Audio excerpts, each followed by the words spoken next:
Hey guys, welcome back to tonight's episode of Beyond the Raven. Tonight we have a special guest. His name is Barnaby Jones, and he's with C.A.P.S. So let's welcome Barnaby Jones.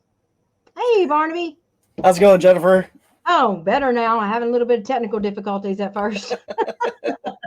That's all right. So how's that weather up there in Wisconsin, right? Wisconsin, yep. It was cold a couple weeks ago down in the 25s, and I ended up going down to Kentucky where I thought it was going to be warmer, and it was only 35 there. Hey, I didn't escape much, but we've been in the 40s this week, so it's a little bit better. Don't know. I would love to visit Wisconsin, especially what is that asylum over there, Sheboygan? Is it Sheboygan that's up there? But to live, I'm not so sure. I like Myrtle Beach weather. We very seldom get below 32, and when it's cold, it's like only in the 40s.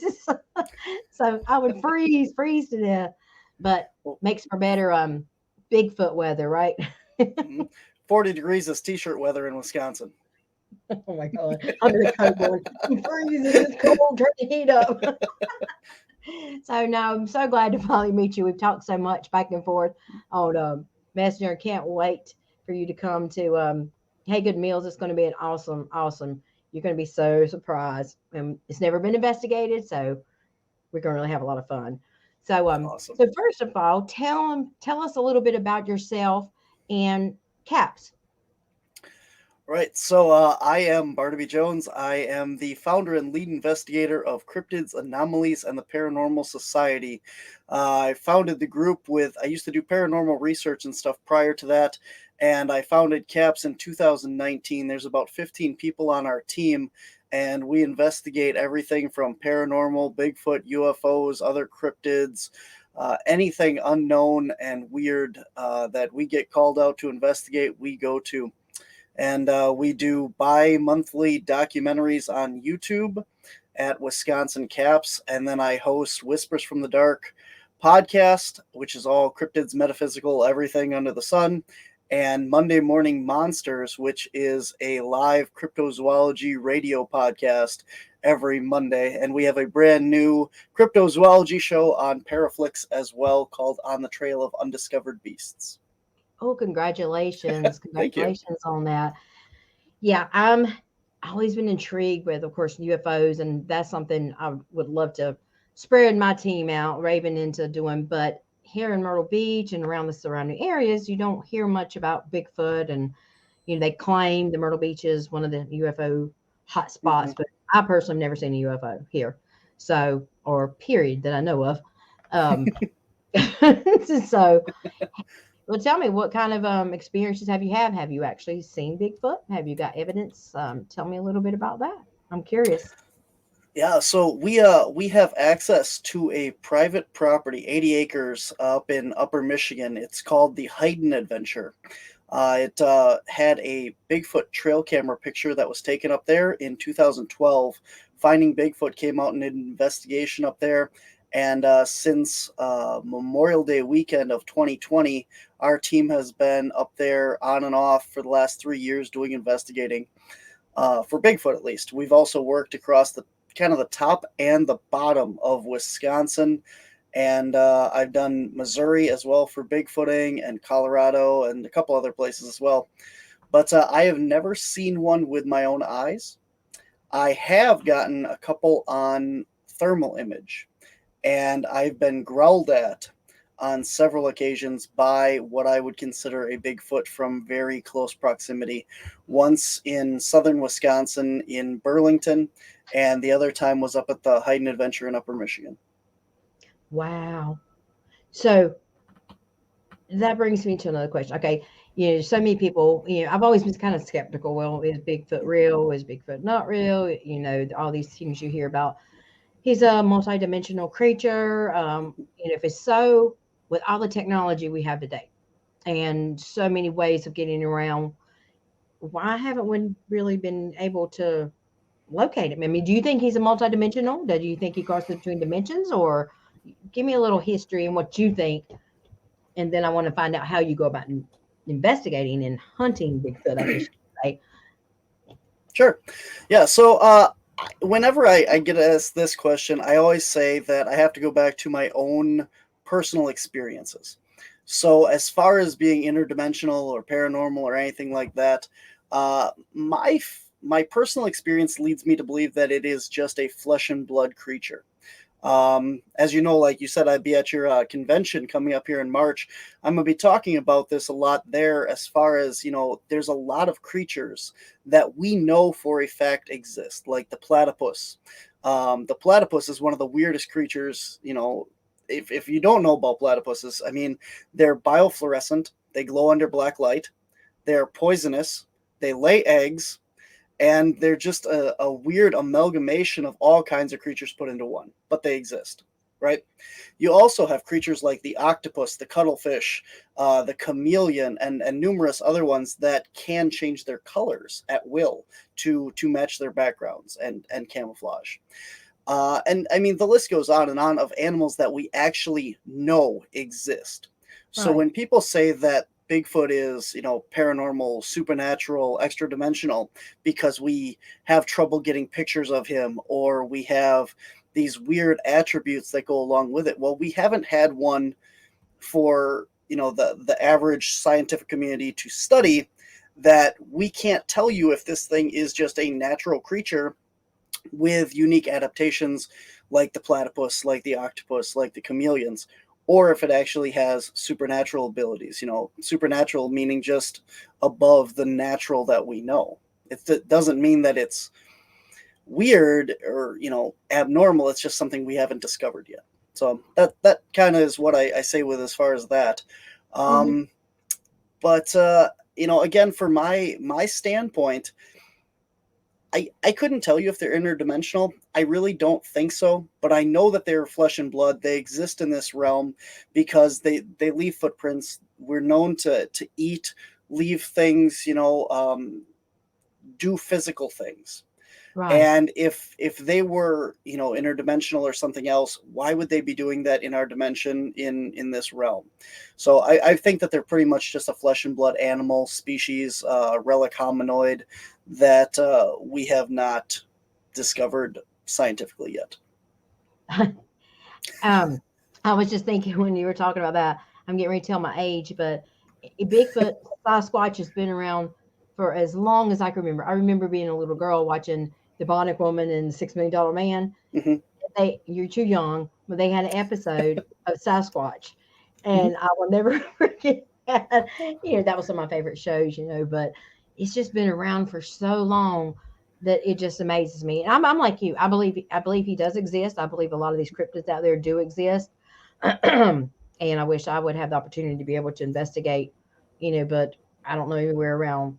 Has Bigfoot or any cryptids necessarily? Well, let's just say with Bigfoot around South Carolina. I mean, where do they usually most found? I know the big wooded areas, but Yep. Cypress swamps as well. A lot of that area. Bigfoot has been seen and documented in every United state aside from Hawaii. we're out in South Carolina, so I can go I'm investigate. I'm not sure. 'Cause I need to I'll let let you know when I get down there. please do because I can take my team out and we can investigate. I would love to. I mean, I'm not making fun. I Mhm. really Oh am yeah, of any of I this. I Mothman, do know. I love it. I do know for a fact that there are sightings and a group that works in North Carolina. On my Whispers from the Dark radio podcast, I just interviewed the curator of the Paranormal Cryptozoology Museum in North Carolina. And he takes people out there to investigate in the woods out there. And I can't off the top of my head remember where his museum is, but I know it's in North Carolina. And we're actually going to stop on the way down there to South Carolina and check that out and hopefully go out bigfooting with him. What is the name of his museum? Because I'm from North Carolina. You said paranormal crypto. What was that? It is, I don't have that stuff up here yet. It is the um, Paranormal and Cryptozoology Museum. I'll look it and up. it's in North Carolina. I have his card. I have all his information, but I had just gotten back from CryptidCon, and all that stuff is down in a box, and I haven't unpacked it yet. Otherwise, I have all my business cards and stuff that people give me right here, but I don't have it up here yet. I haven't edited that podcast yet, so Okay. it's I put you on the spot there. I'm sorry, yeah. but when you said North Carolina, see, I was born and raised in North Carolina. I know there were the Uray Mountains that were around where I lived, and then you got Mar Mountain. So there are mountains, but I didn't know what part. If you were when I think of North Carolina, I first go back to where I was born, but then of course you got the mountains, mountains of North Carolina too. But that is so intriguing. That would be so cool. So when you go on a Bigfoot expedition or whatever, go hunting, how do you investigate? And like some of the shows I've seen, of course they do the thermal imaging. I even seen people break out the REM pods, and how do you investigate to find Bigfoot if you're going out on a weekend? Or tell me what you do. The Sure. difference in what the paranormal. I just Googled it. It's the Littleton, North Carolina. The Cryptozoology and Paranormal Museum in Littleton, North Carolina. There you go. Thank you. That Yeah, sounds familiar. I'll have to look that up. Yep. Okay. really nice guy. His museum's been open for about a year now, he said. So they do all paranormal investigating in the museum as well. So little Oh, shout out really? for him. Mhm. So yeah, when we go out to do bigfooting, we have actually done. I mean, like most people know, we do thermal imaging, we do like audio calls, wood knocks, the typical stuff like that. But we actually have tried um, paranormal researching on Bigfoot. We have gone out with REM pods, we have gone out with EMF meters, we actually gone out with radiation detectors as well. So the property that I told you about in Upper Michigan, we took and we have a whole show on YouTube that's based off of just the stuff we've done up there called Finding Hayden on our YouTube channel. And season one ended. Season two comes out, I think, in May. And we actually have done.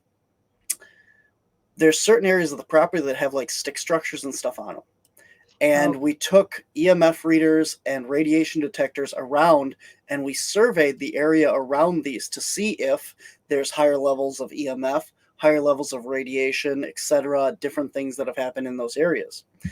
And to start with that, there was a very small spike in radiation around those areas. Now, when I say that, obviously, like we'll say there's always background radiation, and I mean like radioactive radiation. Okay, so mhm. there's always this small spike, and I can't remember offhand what it is. I want to say we'll just say it's like 10, right? Mhm. And if it gets up into 100, it's dangerous, right? So there's always this level of 10. Well, there's spikes of like 12 to 15, Hmm. very small spikes in the areas where you have these stick structures and stuff. So and nowhere else on that property aside from where we've had activity of Bigfoot or Sasquatch. So does that have anything to do with it? I don't know, but it was a very interesting experiment that we tried. There's a large teepee structure. So a teepee would be like a bunch of sticks in the form of a teepee or a giant triangle, and it's about 12 to 15 feet tall. The one on the property, Oh, wow. and the average size is about 6 to 8 inch round or width uh, sticks and trees that were used to form this structure. And we did a whole paranormal investigation at that location.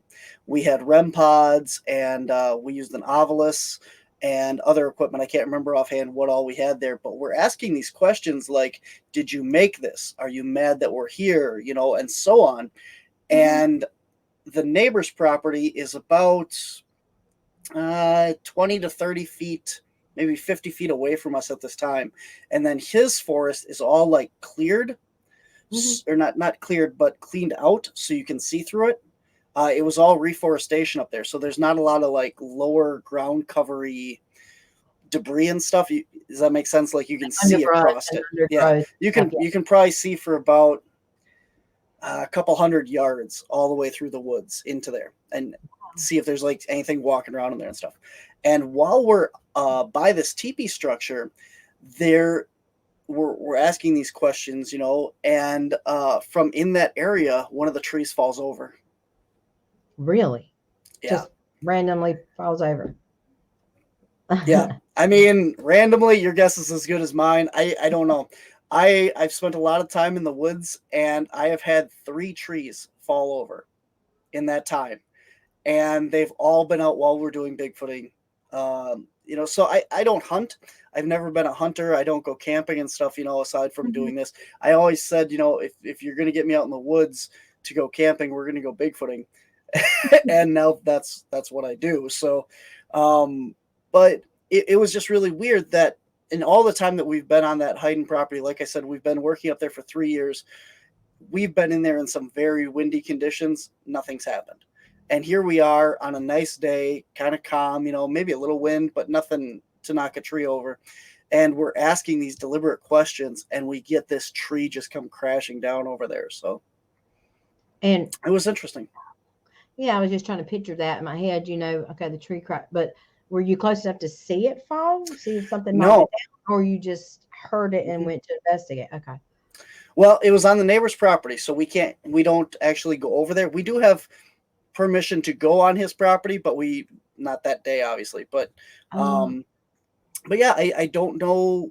We didn't see it fall, but you hear it go down. You know, I would have to watch the tape and see if we have any angles where it actually shows something falling, but you can hear it on the video. and that's a pretty decent sized tree then Yeah, to be able to hear it fall. That is yep, so cool. I so want to investigate. Oh, and definitely when you come to Hagen, I want to talk to you more in depth, and maybe I can arrange a trip to Wisconsin yeah. sometime. But so what else do you? I know you cover everything, cryptids, everything. Have you ever encountered a UFO? I believe that I have seen one. I Hmm. was driving to work one night, and I live by an airport, kind of on a major flight path here. And I was driving, and there's an apartment buildings on the side of the highway, and there's 2 overpasses. And as I go under the overpass, there's these bright lights above this apartment building. I would say, like 20, 30 feet above the apartment building, but big, like this circular craft. But I don't remember seeing any like craft, just these lights. And I drove down the highway, and the next off ramp is a couple miles down. So I got off and I tried to come back on the service road. Well, it's new development out there, so the service road doesn't go in. So I got stuck, turned around, came back, got back on the highway, drove back down there, and it was gone. So do you guys investigate UFOs or UAPs now? Okay, Yes. because I was Yeah, looking at the name. I just want to make sure. oh yeah, yeah, yeah. We actually just got done filming this past summer for a documentary we're putting out next year that is UFO UAP activity in Wisconsin. And we went out and we talked to a lot of witnesses. We have some people that tell the story of stuff that they've heard and seen in Wisconsin, a couple like firsthand eyewitnesses that saw craft in the sky. One kind, not abduction, but one on-board craft experience that we talk about in the episode. And we actually went out hunting our own UFOs because there's a method called the CE5 method. And what that is close encounters of the fifth kind. And that is personal, where you contact them and ask them to come. Self induced encounters. So this was designed by Dr. Stephen Greer.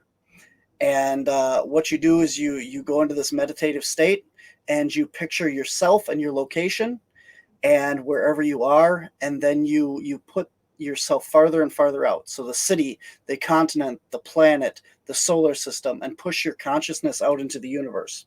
And by doing that, you hopefully encounter one of these races or these intelligences out there. And when you do, you put the message out of this is where I am. We invite you to show yourself and make contact if it's safe and you're able to do so.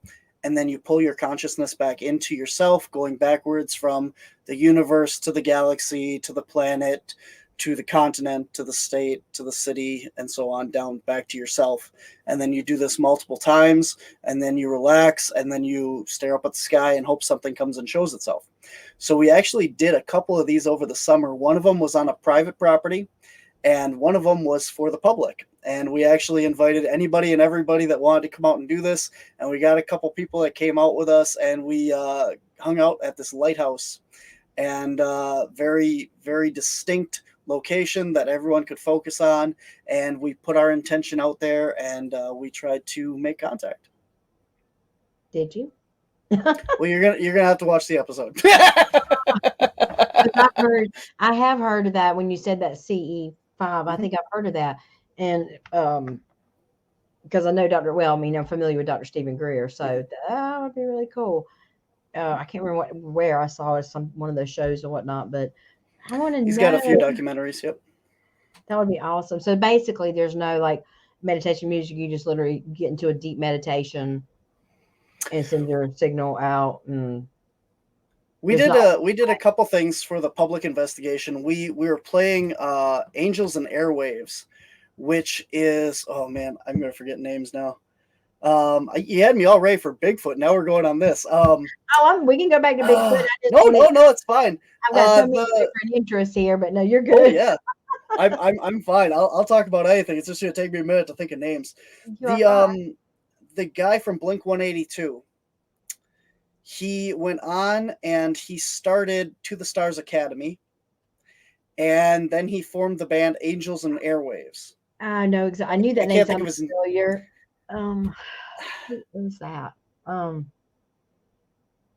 can't think of his name, but we were playing Angels and Airwaves music before the CE5 as well, because the vibrational frequencies and sound tones of their music were specially designed to get you into the right mind frame for contact.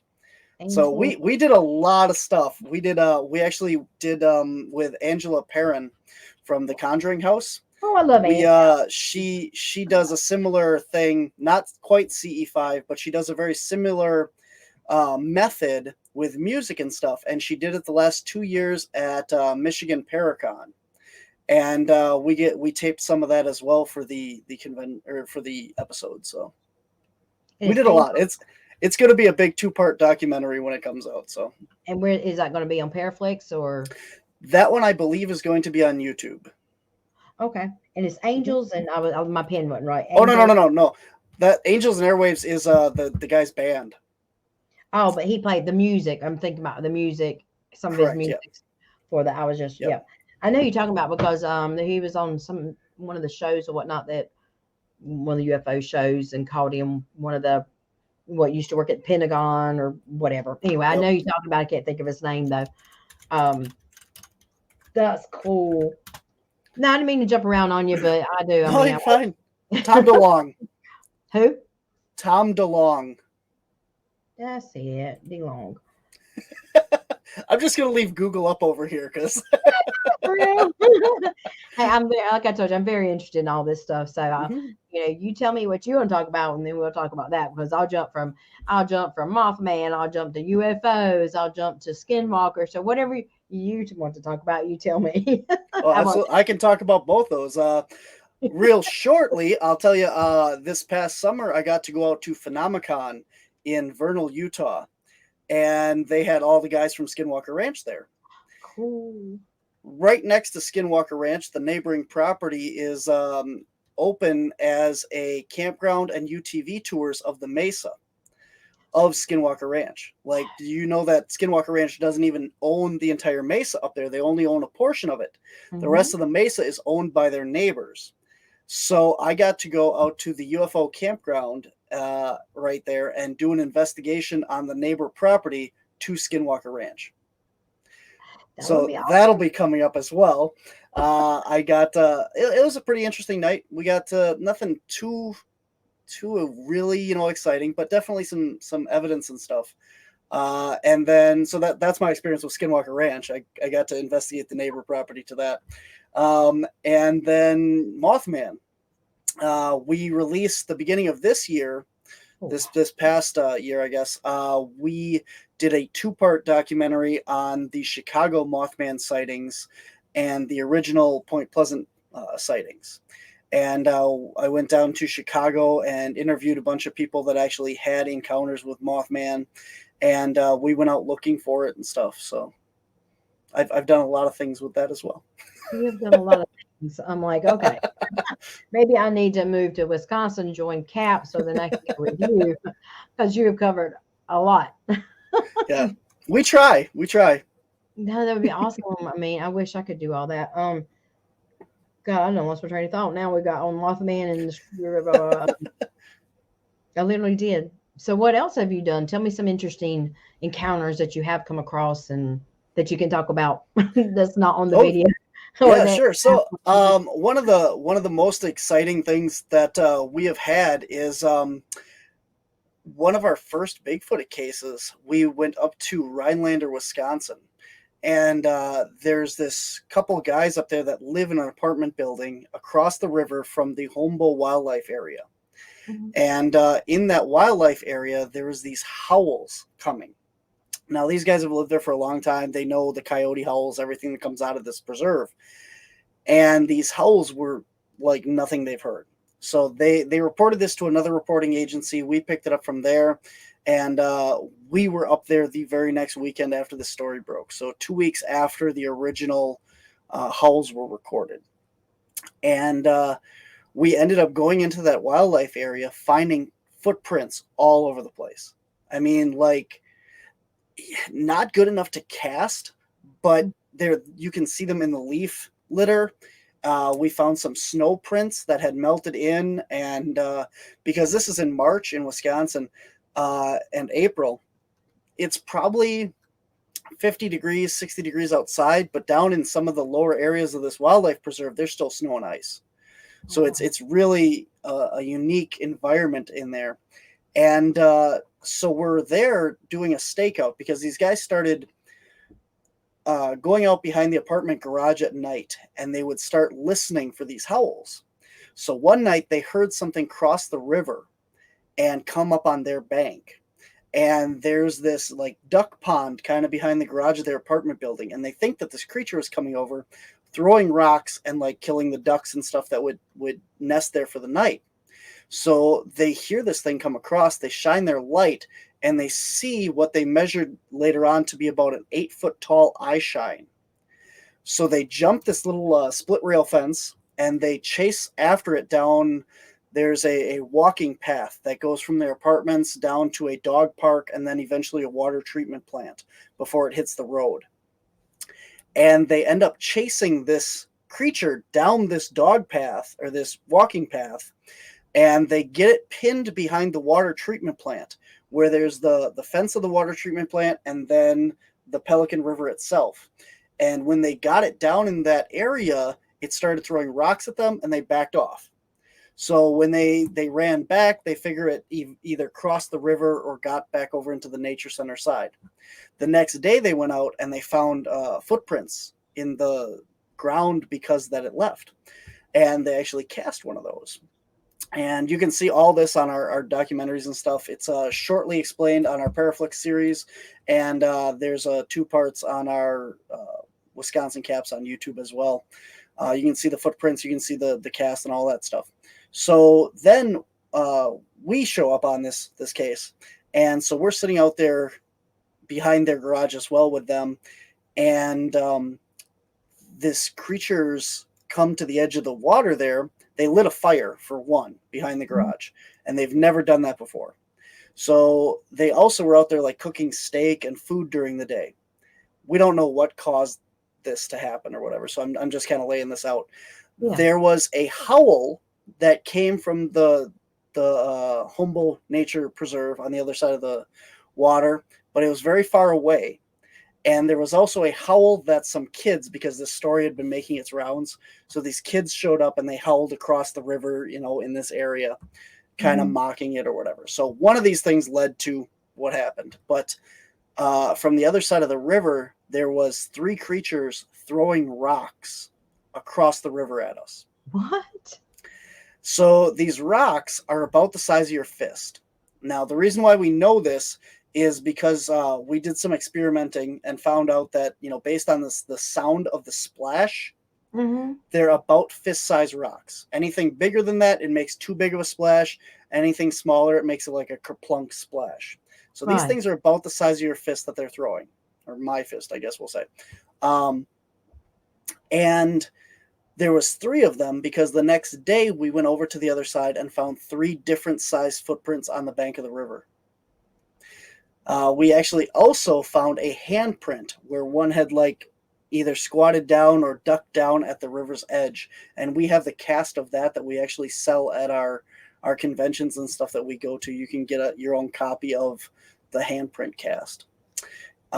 So while we're getting these rocks thrown at us from across the river, I got out the thermal imager and I actually believe that I caught one of the creatures on thermal. And it only throws underhand one rock. You see the arm kind of go back and forward, and then you hear a splash. Huh. And that's it. Then it stood there for about 10 minutes and did not move, did not throw another rock, didn't do anything. Now, it could be that we got really quiet on our side of the shore too, because we're all watching this thing going, what is that? Is that the thing, And but after that, we did some reenactments and stuff. The thing again is about 8 feet tall. Based on, we put one of my guys over on the other shore and did a thermal recreation with them, Mm-hmm. and it's about that big. So I don't know. It's. I'm not going to be too excited about it. I mean, it is a blob squatch. It doesn't look, there's no real good detail, but you can see in the image what looks like the arm would have been going back and then forward, and then you hear the splash. So Now I'm going to let you reach into the mind of the creature. Why would he be throwing rocks at you? And why would he be throwing rocks at the ducks, trying to kill the ducks? That's well, not for nice. for food, yeah. Oh, I mean, well, there's food over there in the wildlife preserve, I'm sure. Not yet. Poor little Remember, duck. it's pretty cold out right now. The Oh, water had just opened up, and the geese and ducks had just started coming back to the area. So they were roosting down in the backwaters of the Pelican River. So the calm, stagnant waters of these little fingerlets of the river over on their side, and then the pond over on this side. So that's where the geese and stuff were, and the ducks were roosting at night. And so that's why these things were possibly coming into the area. Now, we investigated this area from the end of March up until May, and we were getting consistent activity out of there. About May, everything stopped. There was no new footprints, no new stick structures, no audio, nothing. So our thought is that these things were just moving through the area, that mhm. possibly this was a small group that had been kicked out of another area. Like in the spring when new families move through the area or find their own areas, they get kicked out of their homes and stuff. Because we don't really believe these things are very migratory. Like they follow food, but only in their own home area. So it's pretty much believed that they'll eat berries and fish, frogs, stuff like that during the summer when food is plentiful. And then only in the winter months do they actually do like the hunting of deer or ducks or other meat products, because then they need to supplement their diet with this food that they're not getting from the forest. Wow. I never thought that far into it. That's pretty cool. Well, that's my job. So I know. I was just thinking, to know that much, that's pretty wild. I never thought. And then the migration and one family moving in and pushing the other family out puts a different perspective on things. But yeah, I was trying to figure out why were they you guys they maybe throwing rocks at you to make you go on so they could get their oh, food, or yeah. right. So the why they were throwing rocks, our theory is the fire. We've had a lot of stories of people having campfires and having rocks thrown at them. Hmm. Just people sitting around the fire and these things come in. Now, why they come in, fire is dangerous. Mm-hmm. And we're out there setting these fires in the woods. And that's a very bad thing. So if they're used to these forest fires and they know the danger of it, they're telling us, knock it off. Don't do that. So it's possible. A lot of people also believe that these animals can see in the infrared light spectrum, which is why they can see our trail cameras and avoid them and stuff like that. Well, fire, if you've ever looked at it under an infrared camera, is super bright to the Yeah. fact where if you have a small fire, it lights up that whole area with infrared. So these things, I mean, they can see a fire, even a small fire, from a long way away because they are super bright on the infrared spectrum. Wow. Yeah, I never thought about that. I like the idea too. They're trying to protect the forest and tell you to put out the fire. No, that's no. So do you think they can see in infrared as well? I mean, is that just I know speculation? that they can see better than us at night Yeah. and stuff. I mean, they got to. Whether they can see infrared, I don't know. I know certain other animals they have said can. I don't know that other primates. I would think that certain like lemur species that are nocturnal, like the ii or like the Madagascar lemurs and stuff. Some of those are all nocturnal species, and I would think that they'd have really good night vision as opposed to like gorillas or orangutans and stuff like that. But Hmm. if they can see in really good at night, then they should be able to see at least partially into the IR spectrum. That's really cool. You gave me a lot more information on Bigfoot than I, yeah, you just don't, when you're not really, you're not able to investigate and you're not able, like myself, or even know how to begin or where to go. It's really intriguing to learn. You watch what's on TV and then I'm Mhm. like, why are they using that for Bigfoot? They think Bigfoot's haunted. I didn't know. I've seen some of the episodes with that was it Jay Buckachin was his name? Bachochin, Jay Bachochin, yep. Chochin, where he gets, or not episodes, but some of his things he puts out about, and he Mhm. sees the orbs and whatnot, and Mhm. he's saying, that's not paranormal, that's something related to Bigfoot. And I'm going, does Bigfoot put off orbs? So I don't understand about all that either. I don't understand. I don't know what's going on with the whole orb phenomenon. I know Jay has done a lot of work with that. We've actually I know Jay personally, um, Hmm. and I'll be honest. The first night that we were up at the Hidden Adventure doing research into Bigfoot, I saw an orb. I saw a about basketball sized blue orb. And so I'm sitting. There's a carport on their property in the back. They used to do, like I said, it was featured on Finding Bigfoot. This trail Hmm. camera picture that they got. So they opened up their property for tours. Hmm. So they would take you around the property, show you different stories and stuff that have happened there. And so they had this carport set up for like a picnic area and stuff back there. And that's where we were sitting for our stakeout that night. And across from me was Craig Sulk, the property owner, and I'm looking past him into the woods with the thermal imager, and from not behind my thermal, but in the woods behind my thermal, out comes this blue basketball size orb and shoots off into the woods. Really? And Craig at the time is looking like this back over his shoulder. So I'm looking at him like this, and he turns around and looks at me right after it happened. And I said, "Did you see that?" Or I asked him, "What did you see?" And he said, "Nothing." And I said, "Okay." And he goes, Mm. "But I heard a lot of stuff." I went, "Okay." So we looked back at the thermal video. So my regular night vision cameras, my GoPros and stuff, didn't capture the orb. Uh, the thermal imager is pointed right at it. In the thermal, it's not hot, it's not cold. It looks like a soap bubble.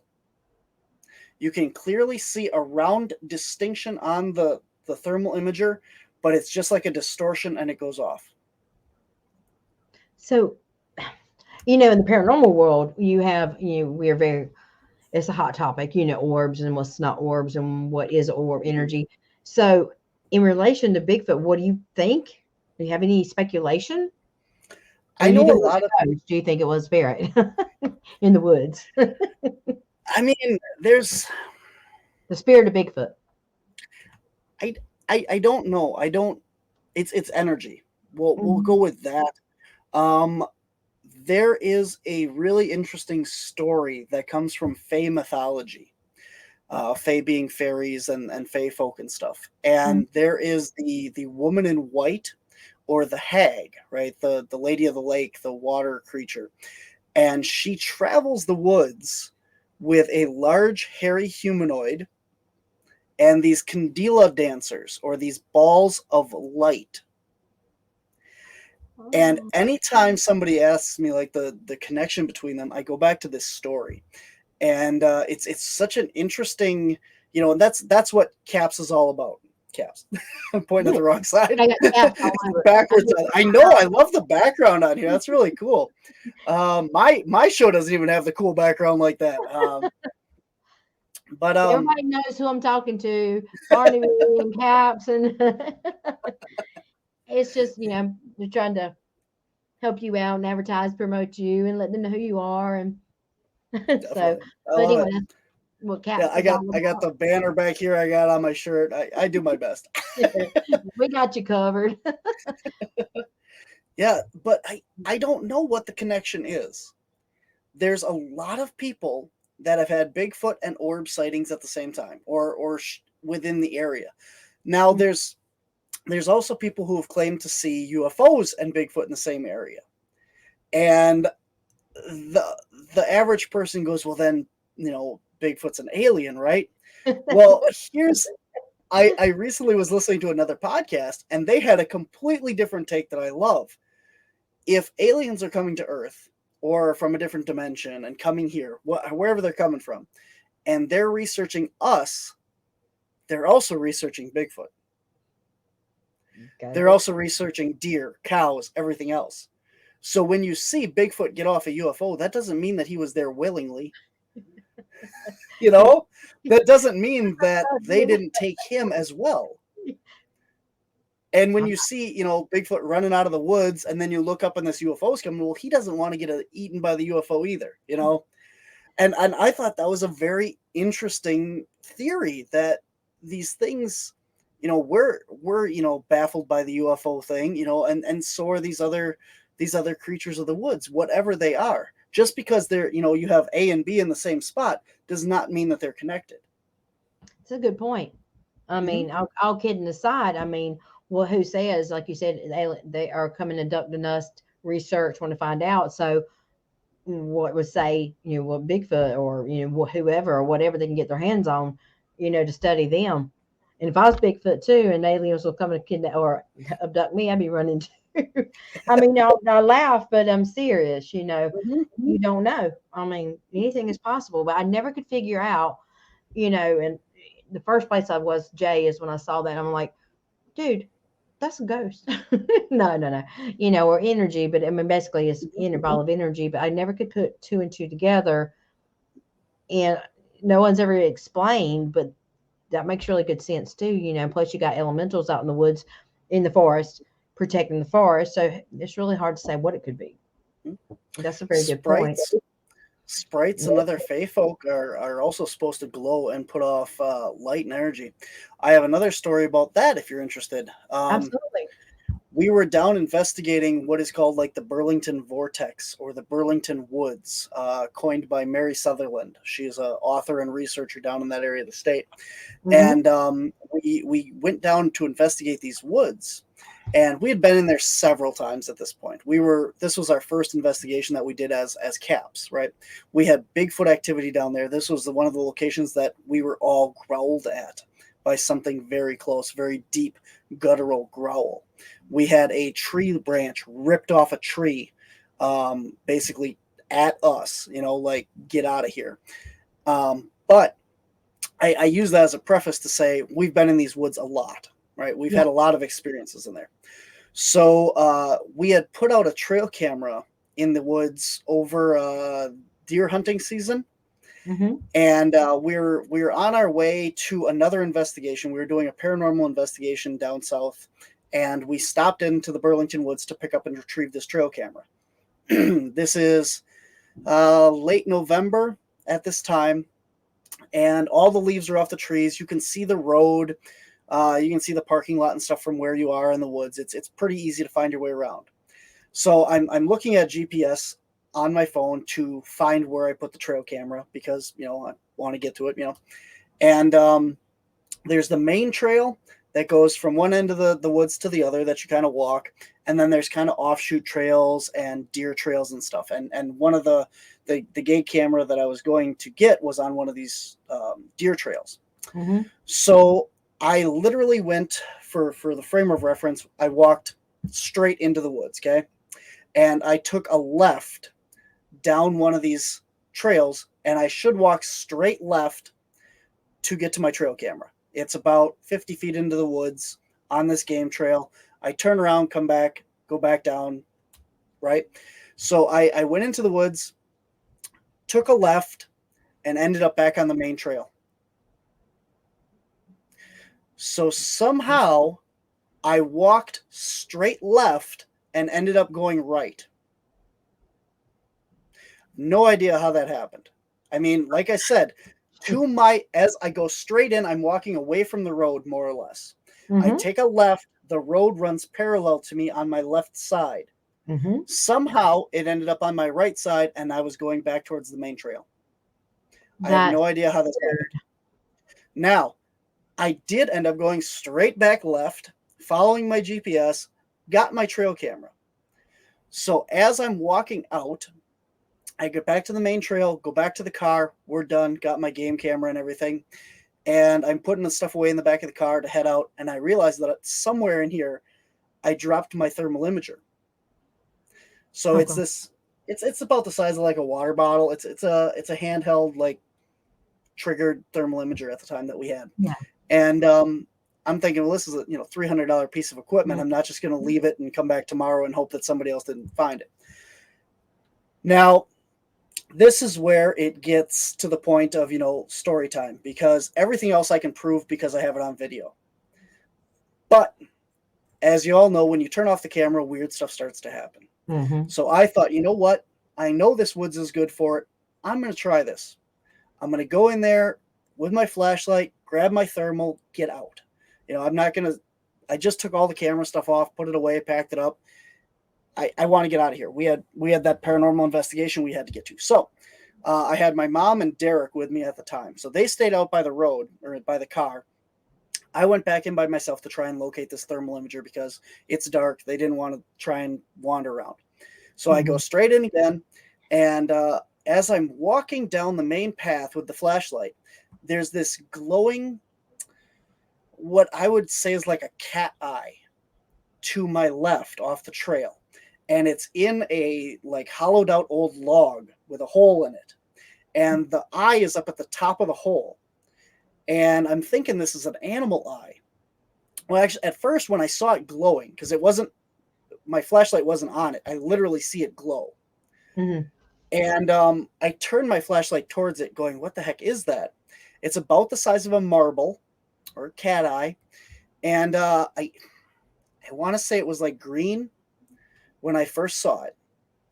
And I'm looking at it because I thought it was my thermal imager, like still on, just glowing in the grass, right? And I'm trying to figure out what this thing is because it's this glowing eyeball. But there's only one. There's not two. It's just one. And again, this is winter. Or not winter, but fall in Wisconsin. It is probably 20 degrees, I would say, at this time. So it's cold. There's no bugs. There's no frogs. They've all gone away for the season. So that was my second thought, was maybe this was like a beetle or something that was glowing. Yeah. And again, there's no beetles. It's too cold. This is all gone for the season. They're all packed up and hibernating for the year. So I shine my light on it and take it off to see if it's a reflection. It's not. It glows on its own. And I take a step towards it. And as I do, it starts to change color. And it goes from, like I said, I can't remember if it was green and it turns orange or something like that. But it changes colors completely. I'm like, okay, that's weird. And at this point, something starts making noise to my right. And I'm like, okay, I'm not looking over there because if I do, I'm going to lose what I'm watching here. That's what's going to happen. Yep. So I'm watching this, and whatever's on my right is getting closer, and it's making more noise. I'm like, oh man, I gotta look over here. I don't know what this thing is. So I look to my right. There's nothing there. I satisfy my curiosity, look back, and the eyeball is gone. Of course. Yep. Of course.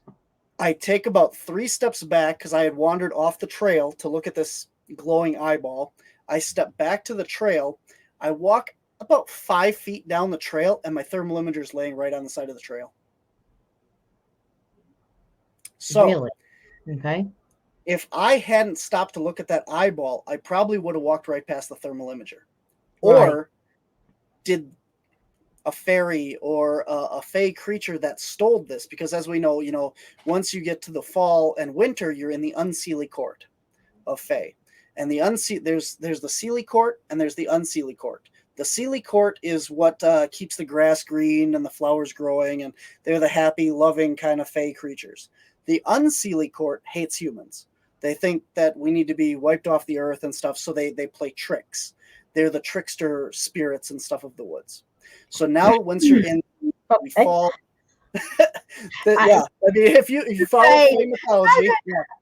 The Fae, I've never really gotten into the Fae. I don't really know exactly what they are. So you lost me there, the unseelie and the seelie. I'm like, I didn't know there was such a thing. Yep. So that's why I look on my face. There's 2 different queens. The king of the Fae had 2 wives, Mab and Titania, I think. And they each have their kids. And he would visit one for half the year and the other one for the other half of the year. And that's where you get the 2 courts of Fae. Oh. And the one court is the cold court, the winter court, and they are in charge of fall and winter. And when they come in at the solstice, or the equinox, the fall solstice, they take over and they wipe the land and start over and get it ready to go. But they don't like humans. So now I'm going into the woods with the unseelie fairies and the Fae folk in there that we've had a lot of experiences with Fae and other creatures in these woods. So they don't, these guys are mad at me or whatever for coming in here, and they're playing these tricks. And they show me this glowing eye or whatever whatever this thing was, and then they give me back my thermal imager. Like they had stole it and just laid it back down there for me. That's wild. Or they were just being nice. Maybe they weren't playing tricks. They took it, or maybe they found it and they brought it back to me. I don't know. I would seriously like. Before. Is that what you're saying? I don't know. As I'm walking down the trail this way, I see a glow over here to my left, and I turn to look at that, and then right back on the trail, a couple feet down, is my thermal imager laying there. Oh, I got you. Okay. And I had walked, like I said, I walked probably a couple hundred yards off trail to get the trail camera. So there's quite a long distance in and to the left that I would have to retrace my steps, plus getting lost in there, that this thing could have been laying. So I would have had to look all over for this thing. But as I'm walking back into the woods, I stop, I see this glowing eyeball bug, I don't know what it is, and then right there's my thermal imager. So that's really cool. Yeah. Now we're on the subject of Fae. What exactly is Fae? Fae is an all-encompassing term for all of your fairy creatures, your goblins, your trolls, your giants, unicorns, fairies, pixies, gnomes, and any of that kind of woodland, the elementals, pretty much. Oh, okay. And so the Fae come about. You said you have a lot of experience or encounters with the Fae in this particular forest or region. So what they're explain. I'm trying to figure out my question, but I don't really know what to ask because I'm not really super familiar. I mean, of course, we all hear about fairies, and then I know we talk about the elementals that protect the wood, but I don't know how all of the Fae or fairies come into play with that, like the gnomes, and I don't understand it. I'll be honest with you. I don't really. I never dug deep into it, so I really don't understand it. So that. So this particular woods, like I said, was coined and found by Mary Sutherland. Uh-huh. And so a lot of the research and stuff that we based ours on was already started by her. We took it to the next level, applied science, did some experiments, and that's where you get our first episode we ever did was of the Burlington Woods, because we came together as a team, we got all this stuff, and we didn't know what to do with it. So we made this documentary. And in there, the very first episode on Wisconsin C.A.P.S on YouTube, we have a conversation. Okay, so when you first walk into the woods, there is an area called the fairy tree area. Mm-hmm. And you go in there, and before you can go into the woods, you ask permission, you ask for safe passage, and you leave a token. You can leave something sparkly, glittery. We usually leave M&Ms. We each go in and throw a couple M&Ms down by this fairy circle area, and it's just a tribute to the woods, to the creatures that live there, the fae and stuff, and so on. And then you walk through the woods, and then when you leave, you thank that, or you don't thank them. You don't ever thank fairy, because if you thank any of the Fae creatures, it is like a debt. You're in their debt, right? Oh, It's the wow. same as if you take food from a fairy. You become indebted to them, and then the Fae creatures have control over you.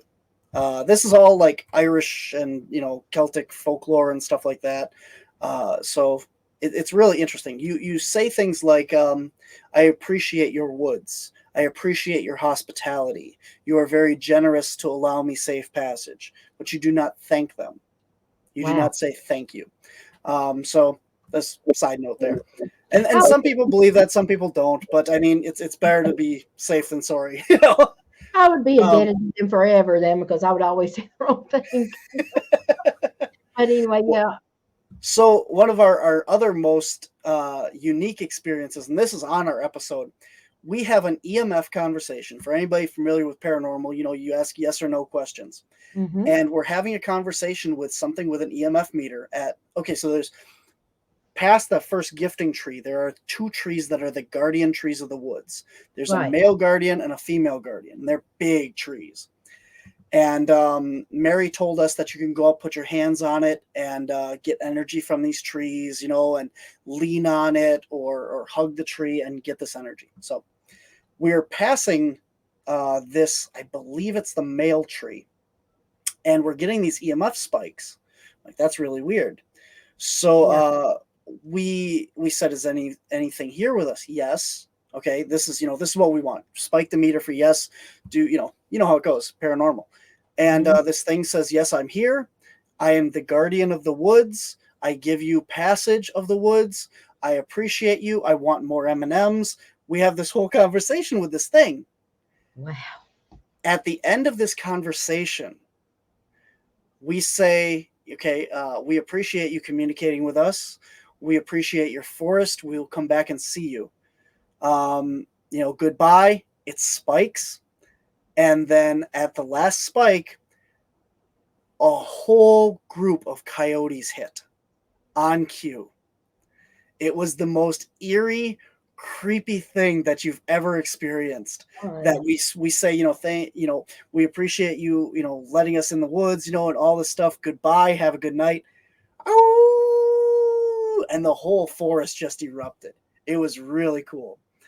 So that's another experience that we've had down there, and unfortunately, now I don't say this to like discourage people from going down there and having their own experiences or anything, because I mean it's public property, public access. You can go in there anytime you want. Late in the year, we went in there and did some investigating over the winter and stuff like that, and the male guardian tree has fallen down. Oh, wow. Um, Ever since that happened, it feels like the entire energy in the woods has changed, and it's gone. Hmm. Mary Sutherland herself has gone in there, and she says the same thing. There's two sections of the woods. There actually is a serpent mound in this area, like in the woods. When Mm-hmm. you walk to there's the what we call the enchanted side of the woods. You walk in that's where we've had all of our Bigfoot experiences, our fame experiences and stuff. Then there's this big power line cut that you come to. When you get to the power line cut, you're actually standing on top of the serpent mound. As you walk down that serpent mound under the power lines and then over to the other side of the woods, you enter the shamanic side of the woods. And over there is this rock pile, which Mary believes is a shamanic burial site.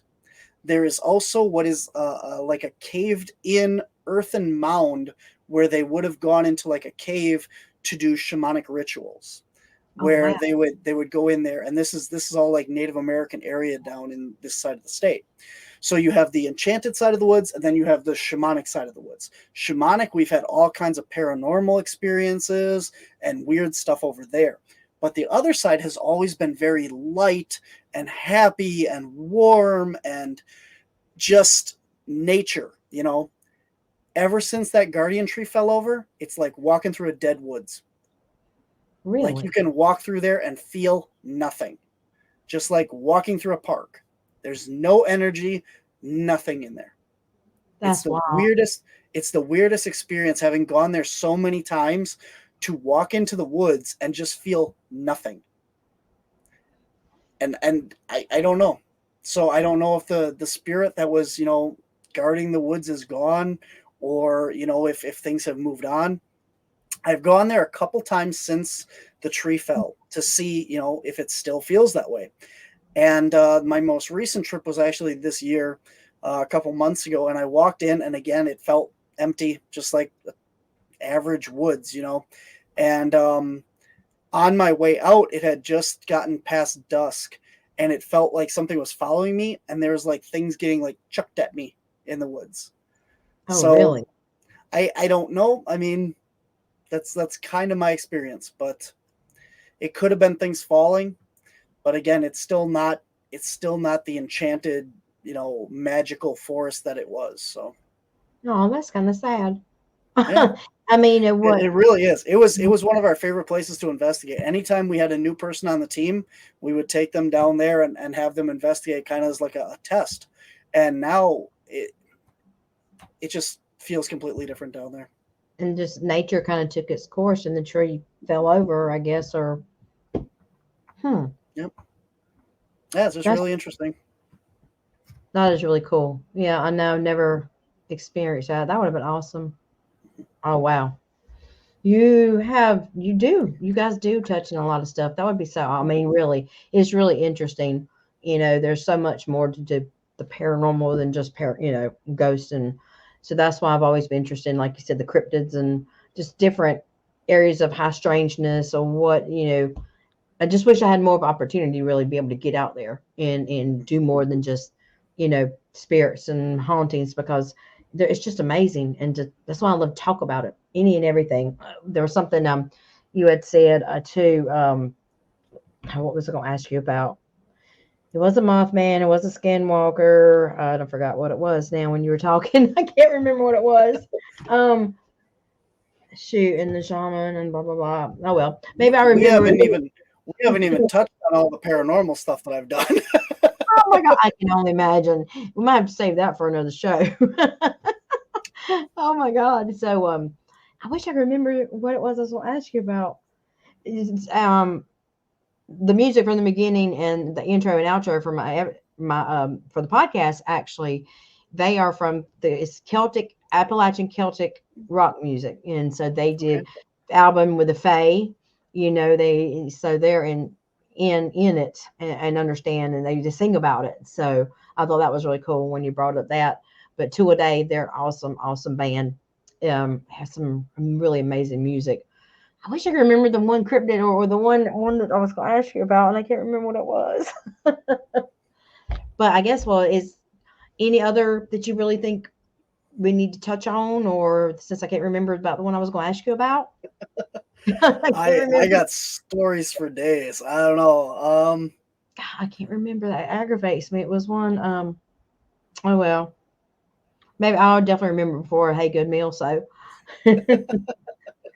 um, Sounds good.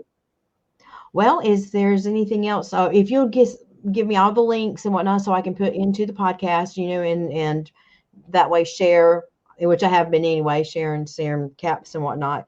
And what all you going to bring with you to the Hagen, the haunting of the meal?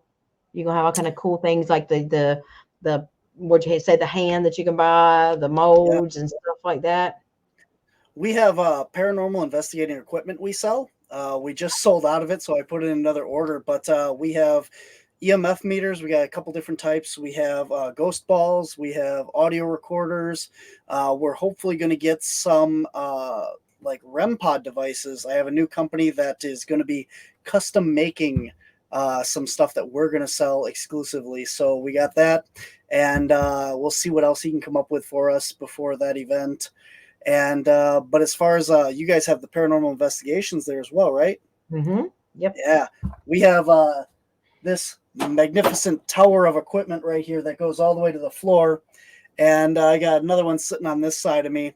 They got kicked out of my living room, but You don't but want to see they're my closet. My closet you can't even get into for all the equipment. And half of it's over here. Some of it's still back in my son's truck. So I get you. I get oh you. yeah. Hey, do you I have a would go ahead? I would venture to say that if there's a piece of paranormal equipment or Bigfooting equipment, we probably have it or an equivalent. So we're pretty well stocked on our investigation side. I love science and I love tech. So I like all the cool blinky lights and stuff. And I'm actually working on building something right now. So Cool. And I need a new REM pod. So yeah, I like to look, when you come on. No, mine's kind of on its last legs. It's lost this little light on top and it just is, after a while I need somebody to look at it. I'm sure it can be fixed or make whatever, but I want to look at the REM pods and you don't by chance have a ground penetrating radar, do you? mm, no, I have actually looked at purchasing one though. Because see, this area at the Haygood Mill, of course, has never been investigated ever. Nothing like this has ever been allowed out there. It's 50 acres. We still actually got to get out there for our preliminary investigation, but the place is massive. And the lady, Dr. Barrett, who I am her manager now, an extraordinary psychic medium, just unbelievable. She already picked up that there's unmarked burials out there. So I'm like, I wish I had a ground penetrating. And we've already got permission that if we have one, that we can use it. So there's that. Because then you've got the ancient petroglyphs that are out there that are the only ones in the state or that are protected. They're actually inside. They built the building around them to protect them. And we actually got to go in and sit on them and walk on them. It's just the places. I was just floored. I could not believe because it was the Native American land where we will be camping at is actually where they had their housing or teepees or whatever. That's where we'll be camping at is on there where they lived and where the it was a plantation at one point.